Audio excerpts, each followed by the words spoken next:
Hello mga moms, kung naghahanap po kayo ng affordable na long wallet pero sobrang ganda niya, sobrang ganda ng quality as in, try nyo tong long wallet na to ni Mosdom. Ayan, meron siya dito na lagayan ng mga coins, ng mga barya. Syempre kapag ka nagbayad ka, tas may barya, dito mo siya ilalagay.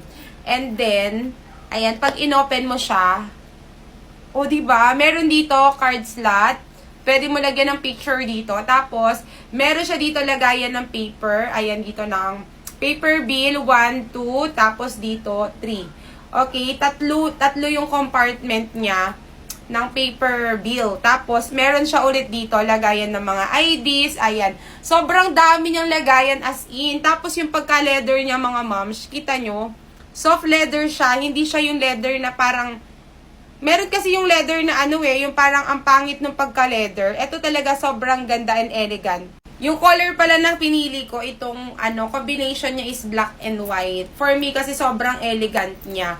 And once na chinek